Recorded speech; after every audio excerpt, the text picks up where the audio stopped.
Hello बच्चों, let's read this question. The question says which of the following statements is incorrect for members of phylum Mollusca.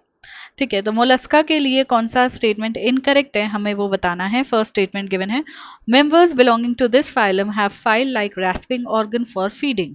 ठीक है, तो अगर Mollusca की बात करें तो आर्थ्रोपोडा सबसे बड़ा फाइलम है. सेकंड लार्जेस्ट फाइलम जो है हमारा मोलस्का है. मोलस्का में ऑर्गेनिजम्स टेरेस्ट्रियल भी होते हैं, एक्वेटिक भी होते हैं. ठीक है, यानी लैंड पे रहने वाले भी हैं और पानी में रहने वाले भी हैं. पानी में भी मरीन वाटर, फ्रेश वाटर दोनों टाइप के ऑर्गेनिजम्स हमें मिलते हैं. Organ system level of organization होता है इनका. बॉडी का जो सिमेट्री होता है दैट इज बायलेटरल. ठीक है, कुछ ऑर्गेनिजम्स का बायलेटरल होता है. देन बॉडी इनकी कवर्ड होती है कैल्केरियस सेल से और अनसेगमेंटेड होती है, जिसमें इनका प्रॉपर तरीके से हेड प्रेजेंट होगा, मास्कुलर फुट प्रेजेंट होता है एंड विसरल हम्प प्रेजेंट होता है.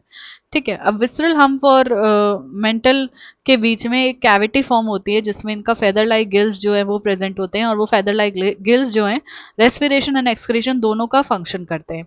इनके हेड रीजन में यानी एंटीरियर यानी आगे वाला, हेड रीजन का आगे वाला जो पार्ट है उसमें सेंसरी टेंटिकल्स प्रेजेंट होते हैं. ठीक है, माउथ में फाइल लाइक रैस्पिंग ऑर्गन प्रेजेंट होता है जिसको हम रेडुला कहते हैं and it is used for feeding. ठीक है, तो ये करेक्ट है. देन बी गिवन है, इंटीरियर हेड रीजन में सेंसरी टेंटिकल्स होते हैं, ये भी करेक्ट है.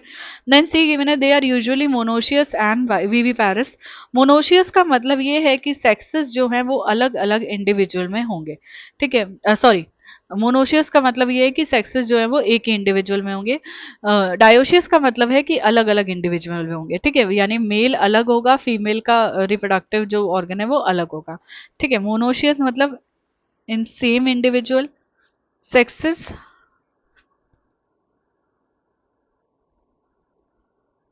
नॉट सेपरेट यानी एक ही इंडिविजुअल के अंदर प्रेजेंट होते हैं.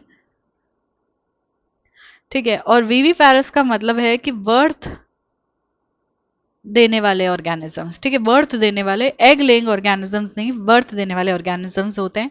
सो ये इनकरेक्ट हो जाता है. अगर हम मोलस्का की बात करें, मोलस्का जो है वो होते हैं डायोशियस.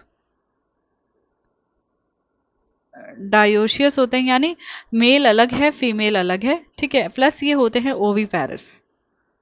ओवीपैरस, ओवीपैरस यानी एग लेइंग होते हैं, ये एग लेइंग ऑर्गेनिजम्स होते हैं.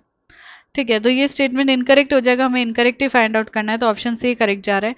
डेवलपमेंट इनका इनडायरेक्ट होता है यानी लार्वल स्टेज से होते हुए निकलता है, तो ये भी स्टेटमेंट करेक्ट है. हमारा इनकरेक्ट स्टेटमेंट चला जाएगा ऑप्शन सी. इसके रिगार्डिंग इन्फॉर्मेशन आपको 11th की न्यू एनसीईआरटी में पेज नंबर 44 पे मिलेगी. आई होप कि आपको क्वेश्चन अच्छे से समझ आ गया है.